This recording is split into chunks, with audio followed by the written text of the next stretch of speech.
Olá, nesse vídeo então eu vou falar um pouco sobre inflação e taxa de juros. Esse aqui é um assunto que está bastante visado hoje devido a um desacordo entre o governo federal, né, e o Banco Central, que hoje é um órgão independente. Então vou aproveitar esse ensejo, vou falar não só sobre a inflação e a taxa de juros, e também como essa estrutura funciona. Bom, todo o governo ele tem uma meta de inflação, porque ele prevê, né, se entende que inflação gera empregos. Então, para manter a empregabilidade dos cidadãos de um determinado país, o governo, né, local define uma taxa de inflação que ele entende, uma meta de inflação, né, que ele entende ser saudável para a sua economia, né, para manter a empregabilidade. Bom, aqui no Brasil a gente vai ter dois órgãos que vão trabalhar mais especificamente nessa questão da inflação. O primeiro deles, então, é o Conselho Monetário Nacional, que define essa meta de inflação. Então, define qual vai ser o objetivo da inflação para o próximo ano. Ele é formado, então, pelo ministro da Economia, o presidente do Banco Central e o secretário especial da Fazenda do Ministério da Economia. Eles que se reúnem, né, e definem qual vai ser a meta da inflação. Além disso, a gente vai ter o Banco Central, então, que ele vai ser o responsável por criar políticas, né, que criem um ambiente favorável para que o país, a economia do país, atinja essa meta de inflação. Ele tem, o Banco Central tem diversos mecanismos que ele utiliza para poder chegar nessa meta de inflação, mas o principal deles é a taxa de juros, que é definido pelo Copom, que é o Comitê de Política Monetária. Então, eles que vão definir a taxa de juros. Tá? E por que a taxa de juros ela é tão importante? Ela é tão importante porque ela tem impacto direto na demanda por produtos e serviços da população. Eu falei bastante sobre essa relação de demanda e oferta no vídeo onde eu falo sobre como a inflação acontece, que foi o primeiro vídeo dessa série. Então, quando a inflação ele está maior do que a meta, o Copom tende então a aumentar as taxas de juros, né, a aumentar a taxa Selic. E quando a inflação está menor do que a meta, o Copom busca, né, ele vai tender a reduzir as taxas de juros, a taxa Selic. E por que que isso acontece?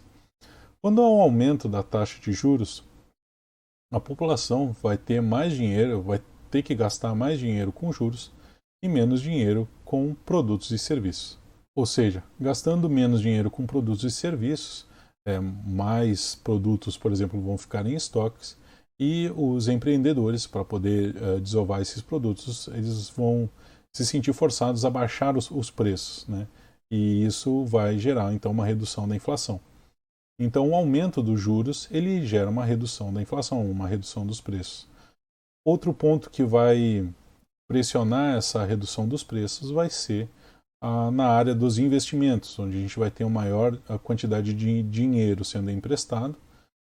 Então, como os empréstimos eles têm menos riscos e agora eles estão remunerando mais, a tendência é sempre os investidores saírem de investimentos mais arriscados, como a expansão de negócios ou ações, para ir para a renda fixa, né, para o empréstimo de dinheiro, aproveitando essa alta taxa de juros. E obviamente a gente vai ter menos dinheiro sendo investido na expansão de negócios, né? Ou seja, é outro fator que vai reduzir a demanda por produtos e serviços. Por outro lado, a redução dos juros vai gerar o aumento da inflação, né? Por quê? Porque teremos uma menor quantidade de dinheiro sendo gasto com juros e uma maior quantidade de dinheiro sendo gasto com produtos e serviços, né? Aumentando a demanda por produtos e serviços, os empreendedores tendem a aumentar os seus preços porque aumentou a demanda. E isso acontece nos investimentos também, né? Como agora a renda fixa, né? Os empréstimos estão remunerando menos, pessoas começam a sacar esse dinheiro do banco, por exemplo, e investir na expansão dos seus negócios, né? Buscando uma rentabilidade melhor. E isso vai gerar mais demanda, né, por produtos e serviços. Por exemplo, quando há uma expansão de uma fábrica, né, de uma indústria, na construção de uma nova fábrica, eles vão ter que demandar por serviços de engenharia, de construtoras, etc. Bom, essa relação de inflação e juros a gente consegue ver bem nesse gráfico aqui, que é o histórico dos últimos 10 anos, né? Então, na linha amarela, a gente vai ter a meta de inflação, que seria a meta do IPCA.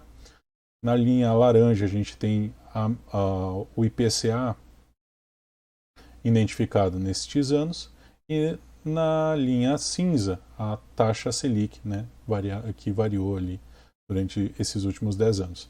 Então, a gente pode ver claramente ali em 2015, 2016, que houve uma subida da inflação, né, que ela se distanciou bastante da meta. Havendo esse distanciamento, o Banco Central acabou subindo a taxa de juros. Quando essa inflação volta a ficar mais próximo da meta, o Banco Central vê que não existe mais a necessidade de manter a taxa de juros tão alta e ele começa a reduzir essa taxa de juros. Porém, lá em 2020, 2021, que a gente vê uma disparada novamente da inflação, então o Banco Central volta a subir a taxa de juros para poder frear essa inflação. E isso traz algumas estratégias de investimento, né, que eu vou falar um pouquinho mais no próximo vídeo dessa série, mas já vou dar uma prévia. Então, quando há uma redução das taxas de juros, os investimentos que tendem a se beneficiar são os investimentos de pré-fixados, com taxas pré-fixadas, né, e os investimentos em ações.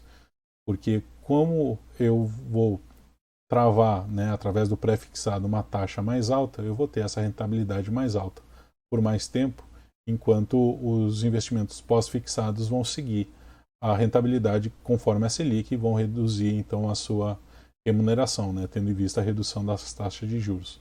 Por outro lado, num cenário de aumento das taxas de juros, os investimentos que tendem a ter uma melhor performance são os investimentos de pós-fixados, porque dessa forma, à medida que as taxas de juros forem aumentando, o seu capital, né, o seu investimento, vai sendo remunerado da mesma forma.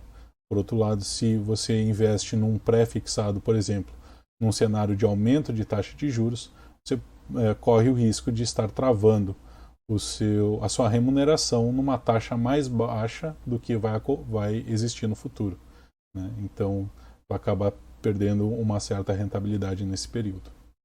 Bom, nesse vídeo era isso. Espero que você tenha gostado. Não deixe de curtir e compartilhar. Para mais vídeos sobre finanças, me sigam aqui no perfil. E qualquer dúvida ou sugestão, podem colocar aqui nos comentários ou me enviar diretamente. Forte abraço e até a próxima.